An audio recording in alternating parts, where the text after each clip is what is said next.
पहलगाम में हुए इस कत्लेआम के करीब 24 घंटे से ज्यादा बीत चुकी है, लेकिन अभी भी इस बात पर सस्पेंस बरकरार है कि कत्लेआम का गुनहगार कौन है। पहलगाम के बैसारन में हुए आतंकी हमले के बाद हर एक हिंदुस्तानी बदले की आग में धधक रहा है। हर एक हिंदुस्तानी के जुबान से महज एक ही लफ्ज निकल रहा है, वो लफ्ज है पहलगाम के गुनहगारों से बदला। पहलगाम में हुए आतंकी हमले की कई एंगल और कई गुनहगार निकलकर सामने आ रही हैं, क्योंकि ये हमला एक सोची समझी साजिश का हिस्सा है और ये साजिश किसी और की नहीं बल्कि ये हमारे दुश्मन पाकिस्तान के ही नापाक हरकतों का नतीजा है। पहलगाम में हुए आतंकी हमले की जिम्मेदारी पाकिस्तान के TRF यानी कि रेजिस्टेंस फ्रंट ने ली है। यह आतंकी संगठन लश्कर-ए-तैयबा के मुखौटे की तरह काम करती है। पहलगाम हमले की शक की सुई दो बड़े गुनहगारों पर जा रही है। पहलगाम का गुनहगार कौन? पहला गुनहगार लश्कर-ए-तैयबा का डिप्टी चीफ सैफुल्लाह कसूरी। दूसरा गुनहगार लश्कर-ए-तैयबा का कमांडर अबू मूसा। कयास लगाए जा रहे हैं पहलगाम हमले की बिसात 19 अप्रैल को रावलकोट में रची जा रही थी। कुछ दिन पहले लश्कर-ए-तैयबा और जम्मू कश्मीर यूनाइटेड मूवमेंट के आतंकियों ने रावलकोट में एक रैली की थी।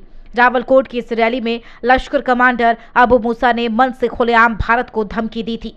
52 लाख डोमिसाइल हाथ के अंदर कानूनी पर्ची दी मोदी ने कि जाओ जाकर तुमने श्रीनगर में आबाद होना है, राम राम की आवाज को बंद करना है।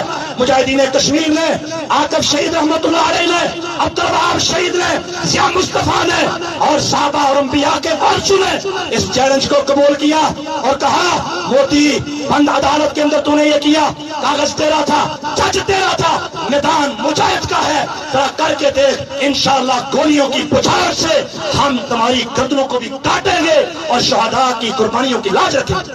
आतंकियों के जमावड़े के बीच ये आवाज आतंक के सरगना अबू मूसा की है। अबू मूसा खुलेआम भारत के खिलाफ अपना जिहादी मानसिकता को जग जाहिर कर रहा है। अबू मूसा कथित तौर पर जम्मू कश्मीर यूनाइटेड मूवमेंट को भी लीड करता है और माना जा रहा है कि पहलगाम हमले में इसका अहम किरदार है। लेकिन इस हमले का मास्टरमाइंड लश्कर-ए-तैयबा के डिप्टी चीफ सैफुल्लाह कसूरी को बताया जा रहा है। सिर पर सफेद टोपी, बदन पर काला लिबास, चेहरे पर काली दाढ़ी और मन में जिहादी मंसूबे। जब ये चलता है तो उसके साथ लग्जरी गाड़ियों का काफिला चलता है। चारों ओर लश्कर के आतंकी अत्याधुनिक हथियारों के साथ इसको सुरक्षा देते हैं। इसका रौब और रसूख पाकिस्तान के किसी बड़े हुक्मरान से भी बढ़कर है। कुछ ऐसी ही शख्सियत है लश्कर-ए-तैयबा का डिप्टी चीफ सैफुल्लाह कसूरी की। ये वही चेहरा है जिसे पहलगाम हमले का असली गुनहगार बताया जा रहा है। सैफुल्लाह कसूरी उर्फ खालिद ने इस पूरे हमले की साजिश रची थी। सैफुल्लाह को आतंक के आका कहे जाने वाले हाफिज सईद का करीबी भी माना जाता है। सैफुल्लाह खालिद का इतिहास भी भारत विरोधी गतिविधियों में शामिल रहने का ही रहा है। कौन है सैफुल्लाह कसूरी खालिद? पहलगाम में हुए हमले की जिम्मेदारी TRF यानी कि रेजिस्टेंस फ्रंट ने ली है। TRF यानी रेजिस्टेंस फ्रंट लश्कर-ए-तैयबा का ही मुखौटा है। सैफुल्लाह कसूरी लश्कर-ए-तैयबा का डिप्टी चीफ है। कसूरी के पाकिस्तान के अधिकारों से भी अच्छे संबंध हैं। सैफुल्लाह खालिद भारत विरोधी गतिविधियों में लंबे समय से शामिल रहा है। सैफुल्लाह खालिद आतंकी हाफिज सईद का भी करीबी बताया जाता है। पाकिस्तानी सेना के आतंकियों से याराना के किस्से भी नए नहीं हैं।